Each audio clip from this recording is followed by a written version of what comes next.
Bismillah ji.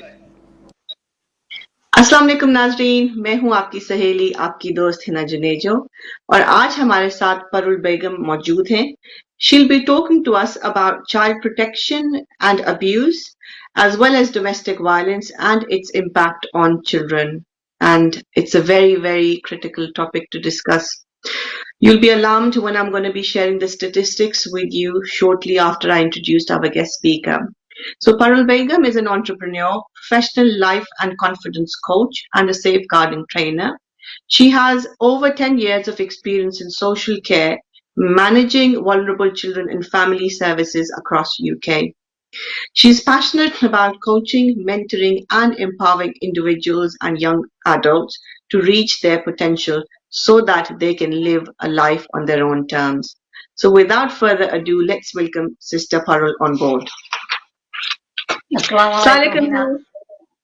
Walaikum assalam. How are you, sis? I'm great. How are you doing? Alhamdulillah, very well. Thank you for joining me today for the program. Well, thanks for giving me the opportunity. It's great to share some information with everyone. Definitely. Pleasure is mine and pleasure is of my viewers as well, sis.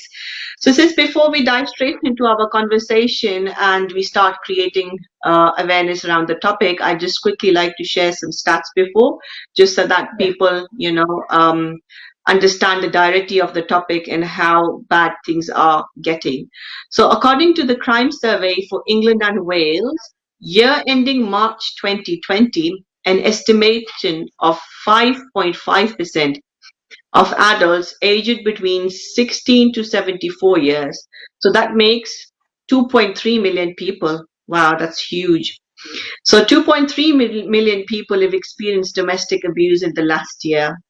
The remaining 59% were recorded as domestic abuse related crimes. So what that means is 1 in 4 women are experiencing domestic violence in their lifetime.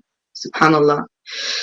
Wow, very alarming statistics. And specifically during the lockdown, people have experienced a lot more domestic violence and DV related crimes. And it's not only limited to women, it's also basically, trickling down. The effect is trickling down on children as well, because everybody is cooped inside their homes. And if a couple, is bickering, arguing, and fighting and indulging in violent acts in front of the children do become the indirect recipients of it. This is the first question for you is, what are the possible reasons for perpetrators to abuse? What is their, what are they trying to achieve? What's running in their mind? Why do they abuse? Well, there's a whole range of reason why perpetrator abuse. I mean, you could start with a small personality disorder. A small number of population have antisocial behavior, and they're disorientated, and as a result, they abuse their partner. They could have an abusive relationship with their family when they were a child. So it could be childhood trauma, childhood experience, and they see as a normal to abuse their partner. I mean, I'll give you an example. Working with one of the refuge, a child, actually a teenager, pushed their mom through, in a staircase because his dad did that. So even his mom and him was living in a refuge, he did that. He thought it was normal. So that's sad how sad that could go to if a child witnessed. So they could be victim of domestic violence themselves and they become an abuser. Watching something that could be a game. There's loads of games children shouldn't play. Where men are dominator and abusing children. And women in the game, like sexual abuse and things happen during the game. A video game I'm talking about. Anger issue could be one of the issues, so they could have past issues, but they're taking the anger on their partners, their wife, their children. Or they could grow up in an addictive family, so it could be substance misuse went to the family, gambling issues, and it's not the issue of one community. Domestic violence happen in every society, every community, every range, whether they are financially well off or not, happens all over the society, every classes. And it could be different types of abuse. Also, they don't understand the boundaries, so they probably never had the boundaries set on, so they just think it's normal to abuse someone. Or they could be afraid, though they think inflicting someone, they're getting rid of their fear. Lack of empathy, they probably never develop the empathy for anybody. So they just think it's Right. normal. They could, yeah. Mm, And also, they could be a defensive. So they're probably doing something they think is defensive, defending themselves by, if somebody says something, they think lashing out, whether verbally or physically, is normal. So this is just yeah. some example I've given. There could be whole range, but none of the example I've said is accepted. You might have lots of issues, lots of things, but that doesn't mean you have to hurt someone. Whether that is Mm, physically, verbally, emotionally, sexually, you have no right to abuse somebody else. yeah, And as a absolutely. woman or as a victim, you shouldn't be taking all this. You should seek help. Mm, But majority of the times, they specifically, I'll talk about, coming from an Asian background, that, Yeah. and you'd be better able to relate with it. That many situations that do fall under the category of domestic violence and abuse, we're basically conditioned not to take them as DV, and we're made to believe that, if your husband pushes you or nudges you or talks to you, not in a gentle way, but shouts at you and constantly tries to demean you and gaslight you, then you should just accept it, because maybe he's had a, long day at work and he's tired. So we're made to believe basically that whatever wrong that he's doing is actually not wrong, just because he brings the bread on the table, so he has the right to do so. What do you have to Bringing say a about bread, that? no, that's absolutely wrong. Whether you are Muslim, Hindu, Christian, doesn't matter. Sometimes family bring religion onto it and also culture onto it, saying, oh, he brings the bread. Whether he brings the bread in the table does not give him the right to harm you. Yeah, you have a long day at work. Come and talk to your wife, talk to your partner. Doesn't mean you're gonna lash out verbally or emotionally or physically. And women shouldn't be listening to, because their mother suffered or their grandmother suffered doesn't mean they have to suffer it. Yeah, olden days people probably didn't have the support. They thought it's norm. It's not normal to be taking the beating, or whether it's physical beating or emotional. And men don't have the right to do so. And I think us in the society, we need to raise more awareness, also giving the confidence to the women. I think lots of time women don't shout out because that's how they've been conditioned. They've been Yeah. conditioned saying, okay, your life is housewife. You should, even if they're working, your life is to look after your husband and your children. And you don't, Yeah. whatever a husband says, you should follow it. But doesn't mean, if we're talking about Islam even doesn't say you go and beat up your wife. Islam gives more respect than any other religion. But is that those sadistic men use religion, culture to abuse women? Yeah, absolutely, absolutely. So these are the different dynamics, of a perpetrator's, way of abusing a woman. But then at Yeah. the end of the day, when they're doing this, what is their bone of contention? Uh, what are they trying to achieve from it? One thing that you covered was that perhaps it's their defense mechanism. What else? What's their bone Well, of is the contention? control, is coercive control. They want to keep a control. They think by lashing out, shouting, physically being violent, they are control of the situation. That's how they feel, is keeping the control in their hand, and they feel that's the only way they can control it. Also, a lot of people who got narcissistic behavior, they feel a pleasure or satisfaction by controlling others. They think, I'm in control, nobody can do anything, and it is because maybe they had a past experience, so they don't want to let go of the control. Even I've seen men, if their wives kind of put a bit of makeup on or dress up, they get very jealous. They think other men gonna look at the woman. And I've seen Mm, so many cases and deal with so many cases when women were not allowed to dress themselves up mm, because their husband mm, feels so possessive. Because they think mm, mm. it's like their property. They treat women like their property. You do what I say. You follow my order. So he's having the full control, and I think the control is the biggest issue in here. Absolutely, yeah. I agree with you, sis. Yeah, coercive control is very, very, strongly embedded in their ways. Sis, would you like to explain the terminology gaslighting a bit more for our viewers? Before I explain the terminology, I think it's important to understand the types of abuse as well. And I mean, there's a whole range of abuse, and some of the abuse actually comes in top, like physical abuse, which is physical beating. Obviously, people understand, and I think that's where people get confused a lot of time about physical. Uh, they think domestic abuse is physical violence. Actually, it's not physical violence. Physical violence one of the term, but emotional and psychological, that's really huge, and that's something I have seen huge increase during the lockdown. I mean, I've been coaching a lot of women. Emotional and psychological abuse is huge.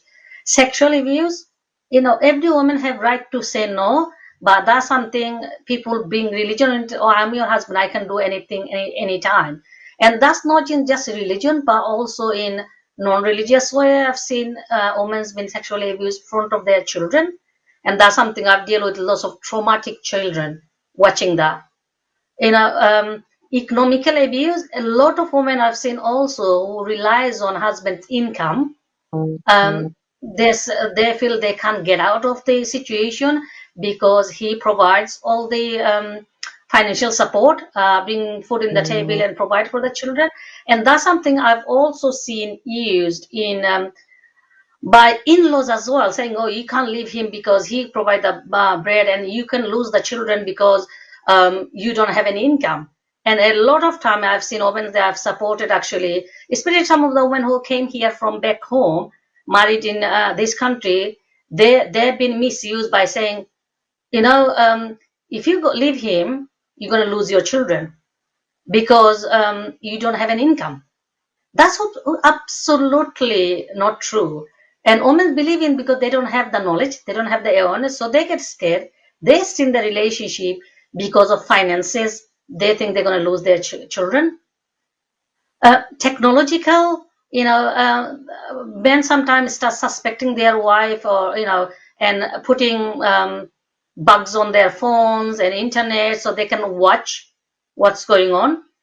But also that could include also partners. They're asking them to reveal in there and then use that to blackmail the partner if they're in a relationship, threatening them, "Oh, I'm going to show this to your parents or somebody else." So technology is another biggest part in this relationship. And you talk about gaslighting. Obviously, the behavior. The whole gaslighting come with the behavior of control. Again, being into narcissist behavior in here, the whole situation is control, because they want to be in control of the situation. So they're doing everything in their side to keep control of their partner or their wife. So since I'm just trying to understand, okay, we understand that this is their bone of contention. That's what they're trying to achieve. They feel safe by having everything under their control. But what is their state of mind? What is their mindset? Why do they try to satisfy themselves or defend themselves by controlling others? Is it that something has happened with them on a personal level in the past? I understand we covered talking about perhaps they've been exposed to domestic violence in their own homes. Maybe they've seen their fathers, behaving abusively towards their mums. But is it something more than that? So them repeating the vicious cycle, repeating the same experiences that they went through when they were young, watching their Yeah, moms getting abused? I think, as I mentioned, could we start with personality disorder, for example? From very young age, they could have a personality disorder, which then lead to they don't have the empathy. They see things differently, so therefore they feel like doing things is okay. So they feel and past experience of observing is somebody doing it, whether their father or their grandfather, they're observing the situation. Watching on TV, nowadays everything on TV and game, there's so many abusive films and video game you can watch, and people get sometimes really fascinated with those as well. um, and some people have real anger issue, and anger issue could come from childhood, but sometimes also could be a personality disorder, and they can control the anger. And anger comes on different form, not just hitting the partner, but also throwing things in front of the children, in front of their partner, breaking things. And I've seen so many occasion, thing gets smashed, TV items and everything, because they can control the anger. Also could be from addiction. So I mean, what some of the women that worked with seen actually very well educated men, they go into parties and things, high society, start taking cocaine, high class drugs, then they get disorientated and they become abuser as well. So it's not just having past experience.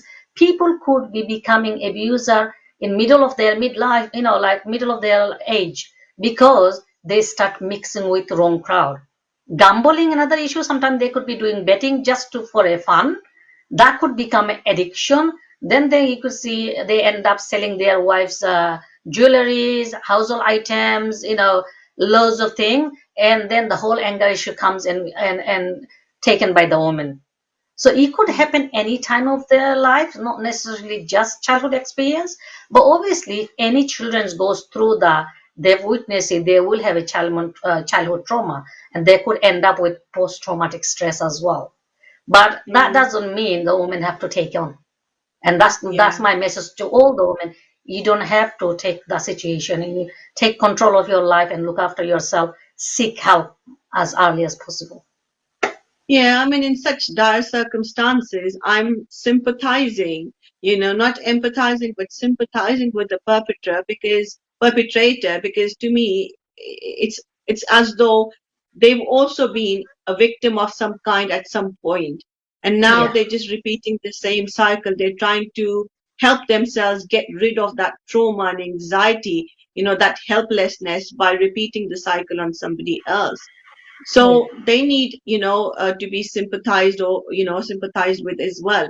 So not only in this situation is the woman a victim, but that man who's a perpetrator at this point in time is a victim as well as a perpetrator in the same breath. Yes. So he or she needs help as well.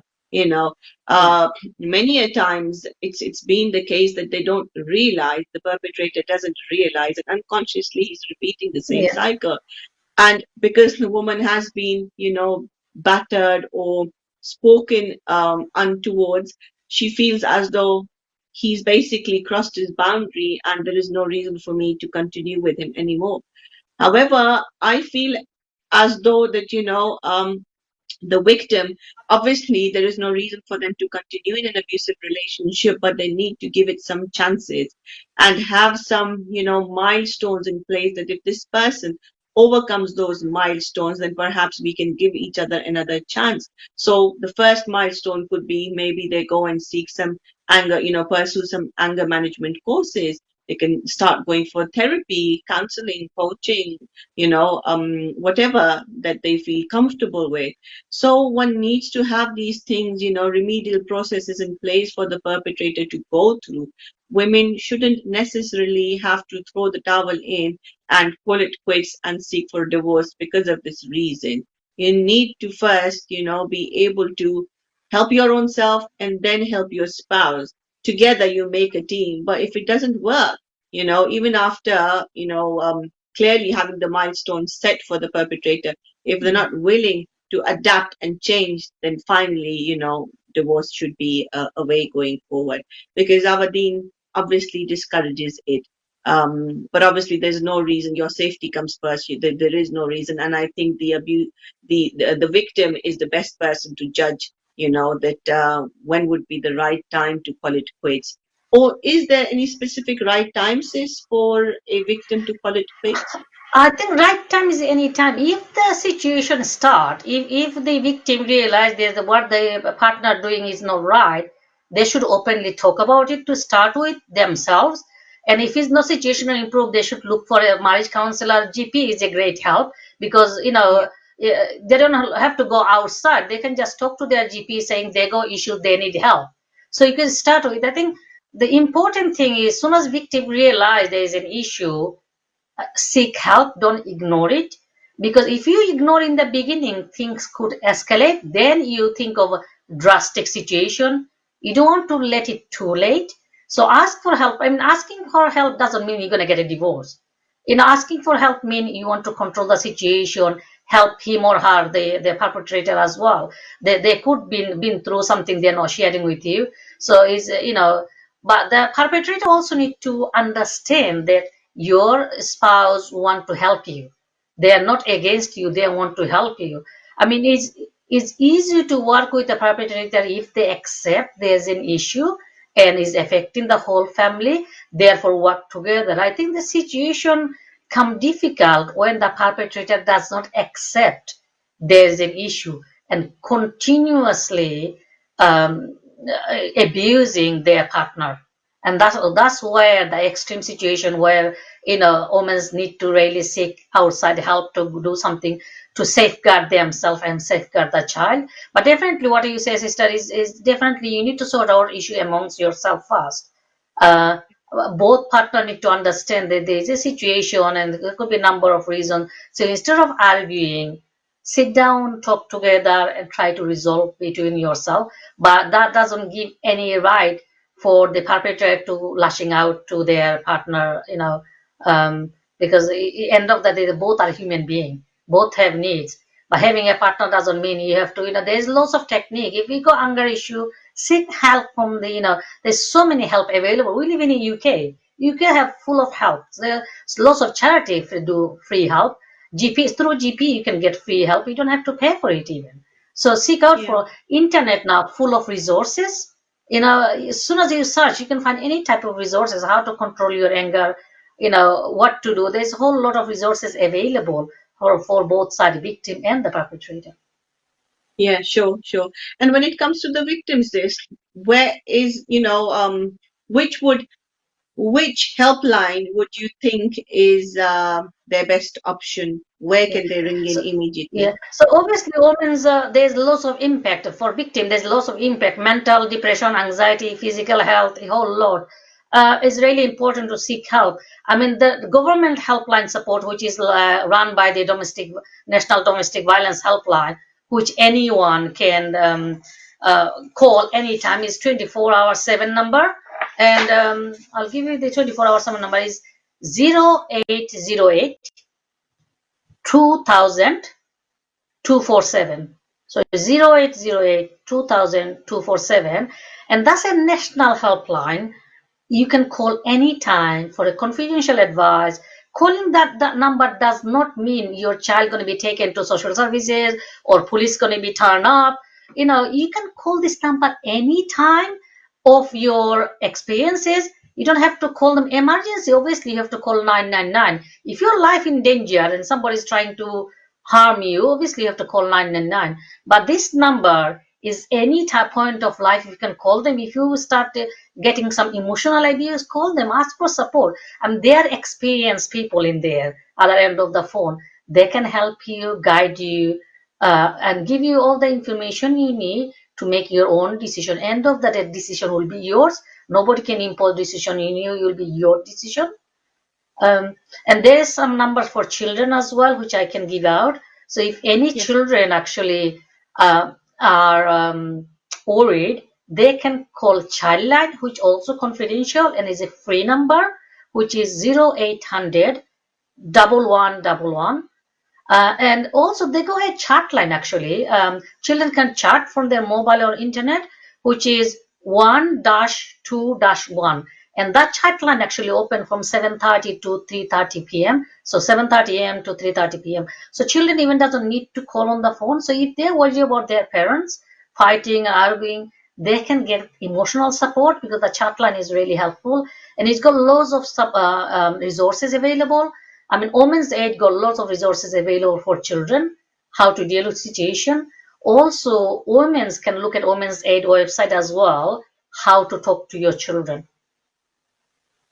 Right. Okay. Alhamdulillah. That's excellent. At least now people, know the contact numbers, and they also understand that they can get confidential advice. Nobody's going Yeah, to force them into handing over their children. Social service is not going to be involved. It's a completely yeah, confidential advice that you will get through there. Excellent. So we're also getting to hear, the what would I say, the concern of crime increasing rampantly especially amongst our young adults. So, and one of the most heinous violent crimes on the increase is knife crime. So I'm thinking that as much as the government and the society, community is concerned about the increasing rate in crime amongst the young adults, and they're trying to, pump money as much as they can to start helping young adults at the grassroots levels, I'm thinking that there's a connection, clear connection between children first being vulnerable. Why? Because they've experienced domestic violence at home, due to which they're mentally messed up, and they're, inherently every human being is seeking love and attention and security, right? And when they're not being provided these elements at home, then they try to seek them from outside in the world. And because they're vulnerable, they land into wrong hands and wrong company. And then that's where they start getting conditioned, and they fall prey, to petty crime initially and then bigger crimes eventually. So if anything, I'm thinking the government should push more and more funds into developing appropriate accommodation for women, whereby if they know that today we've been exposed to extreme violence, then we should immediately report it, because we know we'll be accommodated straight away along with our children. We have a place to go to, and our quality of life would be better as opposed to the way we live in our own homes. So the whole point of having this specific, of highlighting this specific point in relation to crime and young adults is that they are being exposed to this violence in the house, either, through their parents indirectly, or directly, maybe because they've been abused themselves, they've been harassed and sexually abused themselves at a younger age. And so then mentally, they've got messed up. And as they grow older, they start showing signs of aggression, and they're playing the victim mode, and all that goes into it. So apart from that, because this what I've touched upon in itself is huge, very detrimental. Apart from that, would you like to share more impacts upon the children of living or being exposed to domestic violence? Yeah, sure. Thank you. You said quite rightly. There's lots of issues that impacting our children and the young generation nowadays. Yeah, part of my work with Freedom from Abuse, which is a CIC charity, actually work directly with young people and parents and professionals. We provide trainings. Um, 1 in 5 children actually witness domestic violence in their lifetime, which is huge. Which I mean, you mentioned 1 in 4 women as a statistic face domestic violence lifetime. 1 in 5 children actually witness domestic violence in their lifetime. In 2019, 831 children across UK witnessed domestic violence, and that's the report from the Children's Commissioner. 700 children per day actually risk of domestic violence, witnessing or risk of getting harmed by domestic violence. It's a huge number. And 3,384 children under the age of 4 actually are harmed under domestic violence. So numbers are huge. So perpetrator need to realize it's their children as well, not just victim child, it's their child. And sometimes they forget that, and most of the time they forgot that it's their children. And that leaves them with a lifetime trauma. Their life get dominated by living with fear, filled with tension and anxiety, what's going to happen next.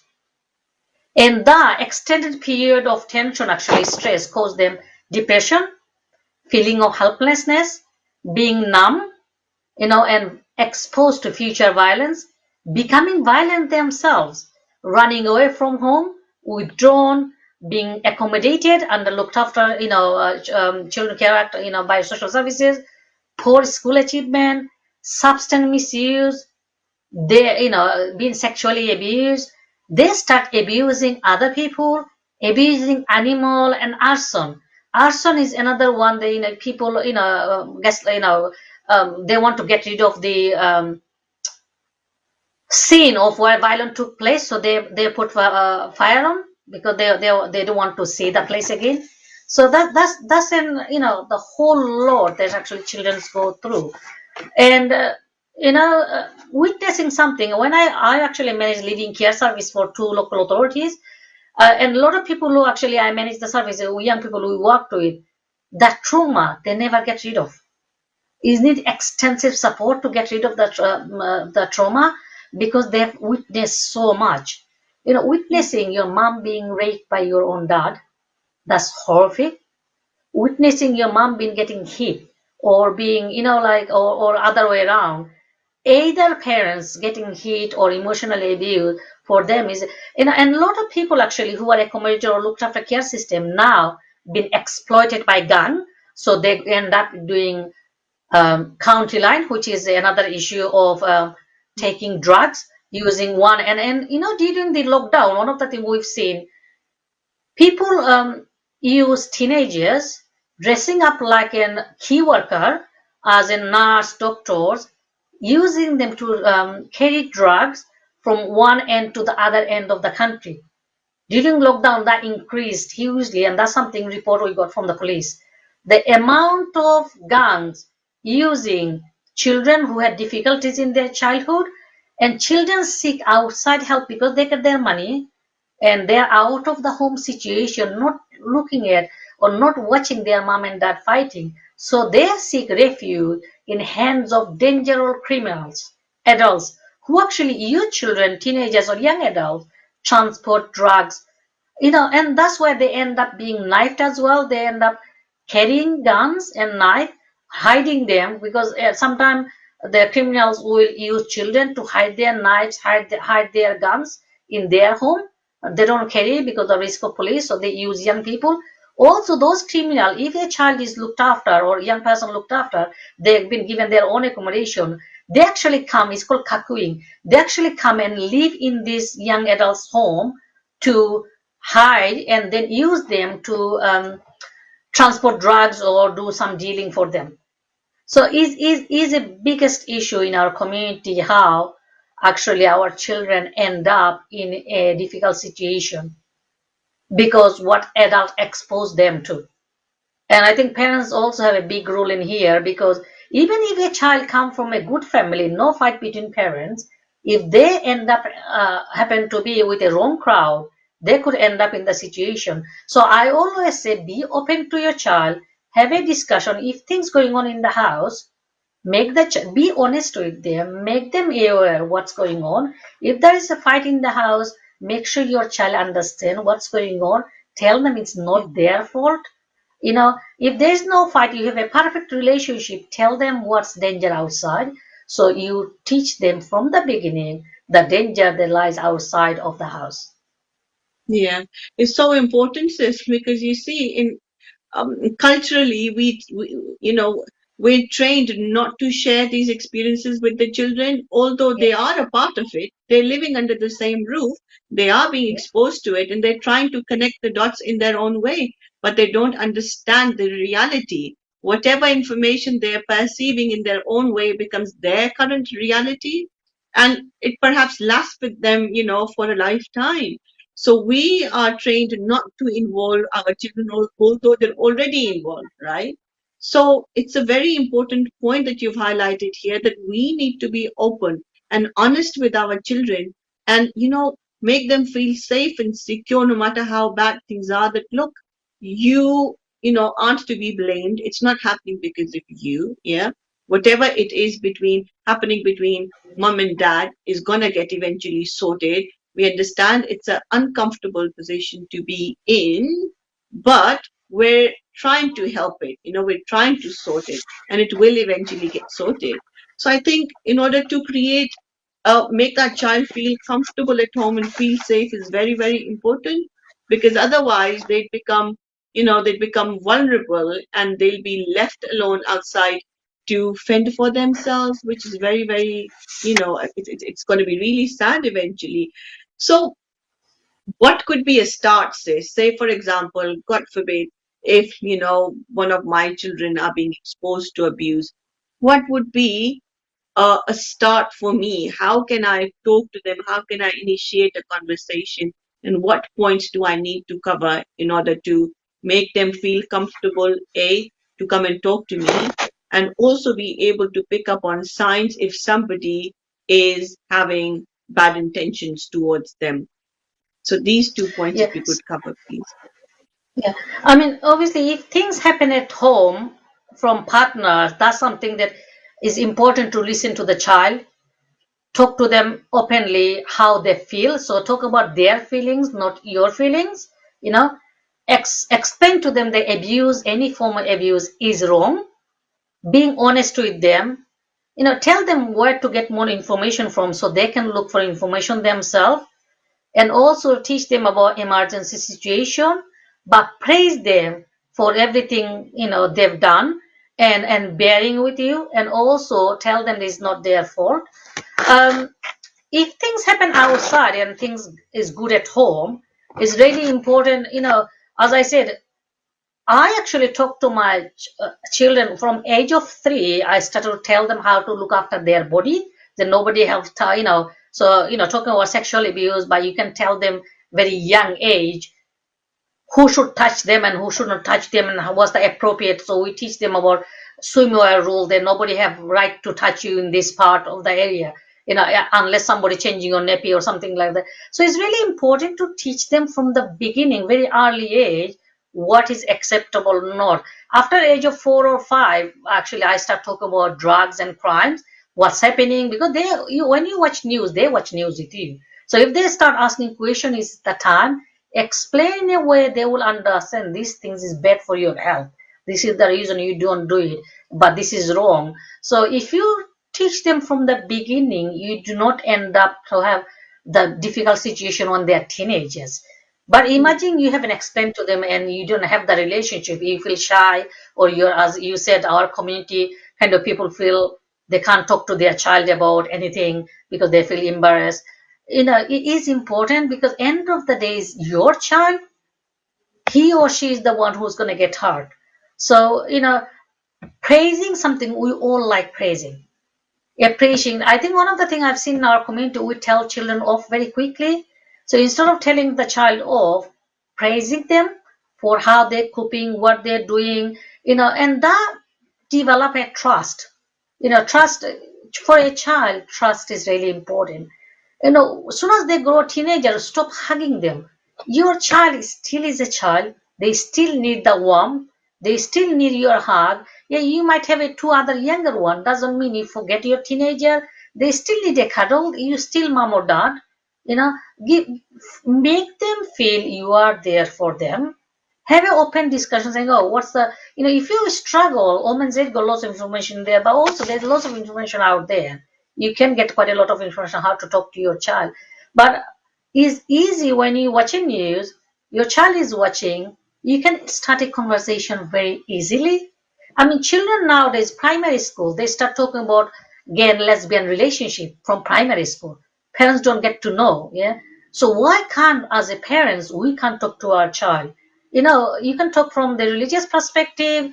I mean, some of the mosque is really good actually, or madrasas talking about relationship issues, and I think really good for boys. It is this respecting women. That's something we don't teach our boys. Why respecting women is really important, because if either partner or boy especially learn to respect women, most of the domestic violence issue will go away, because they see that as an equal partnership. It's not women's job to cook and clean, look after the child.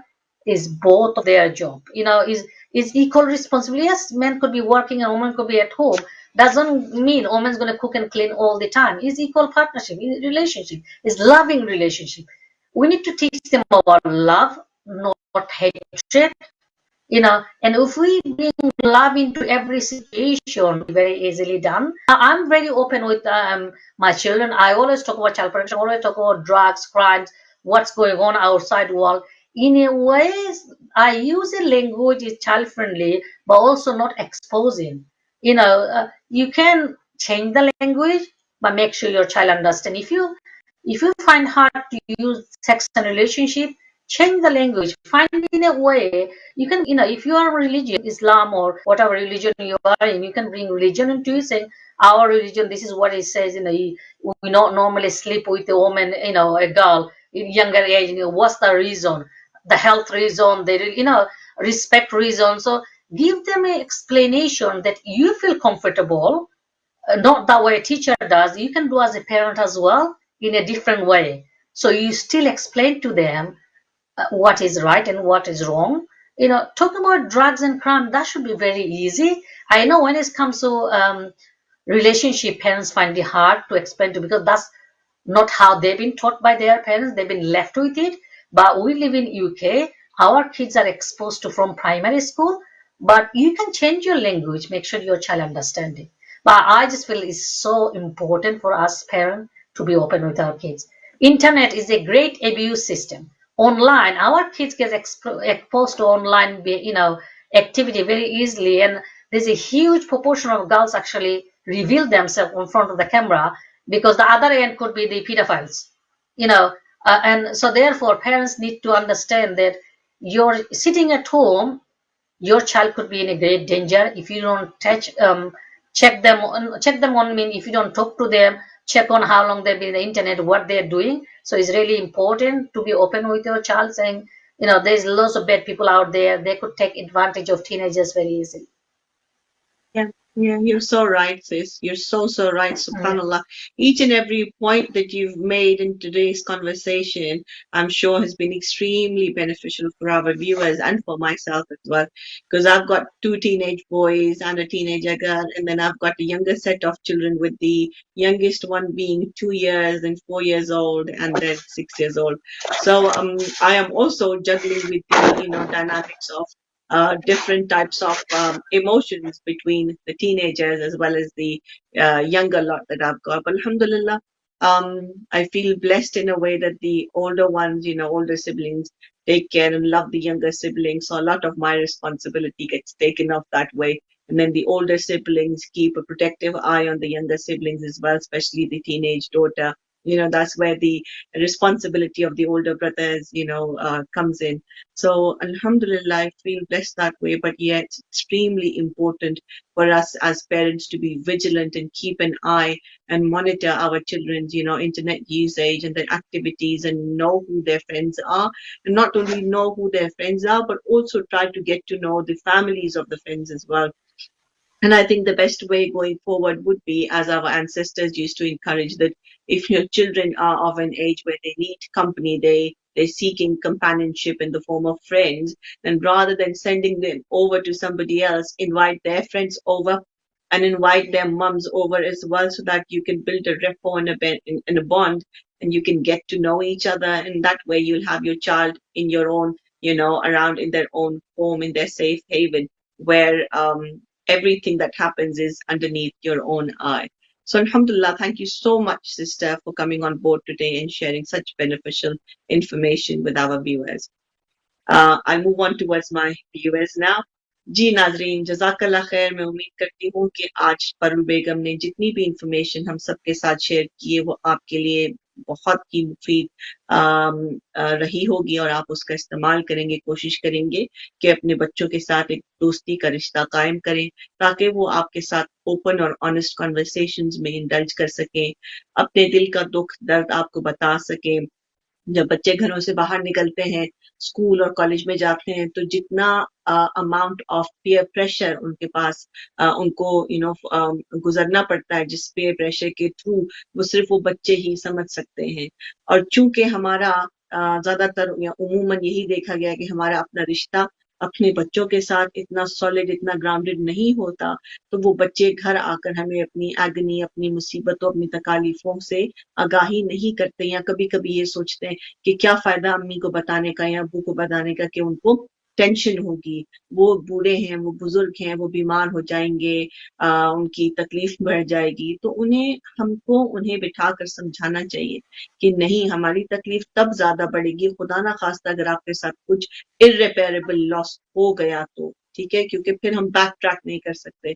मगर अगर initial stages में कोई बात गलत हो रही है तो एटलीस्ट उसको हम संभाल सकते हैं उस मामले को, और हम रीसेट का बटन प्रेस करके दोबारा से बेसिक से एक क्लीन स्टार्ट ले सकते हैं। So it's extremely important as parents for us to build a rapport and a healthy relationship, open and honest relationship with our children, whereby they feel safe and secure that we can speak to our parents about anything and they're not going to judge us. On that note, नाजरीन, मेरी पूरी कोशिश थी कि आज मैं आपके साथ हाजिर हूँ, मौजूद हूँ इस प्रोग्राम में हमेशा की तरह। मेरी तरफ से कुछ मेरे घर के अंदर मामलात ऐसे गुजरे कि मेरे बेटे का सुबह 4 बजे जो है वो बहुत ही मुज़र एक्सीडेंट हुआ और इस वक्त वो अस्पताल में है, ऑपरेशन थिएटर में है। तो मैं आप सबसे दुआ गो हूँ कि आप उसके लिए दुआ कीजिए कि अल्लाह ताला उसको सेहत दे और शिफा दे और लंबी जिंदगी और ईमान वाली जिंदगी दे।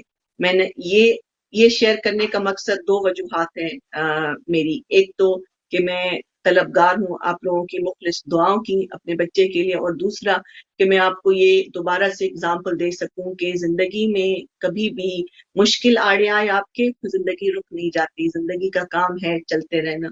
After hardship comes ease, and being Muslims, it's even more easier for us to combat our challenges because we have complete tawakkul in Allah subhanahu wa ta'ala, that there's a blessing in disguise and everything. So if today my son has met an accident and he's being operated, alhamdulillah for that, I've got complete tawakkul. Allah is going to save my child and give him back to me hale and hearty. So I'm looking forward for you guys to make lots of prayers, duas for my child as well. On that note, until next week, inshallah. Assalamu alaikum wa rahmatullahi wa barakatuh.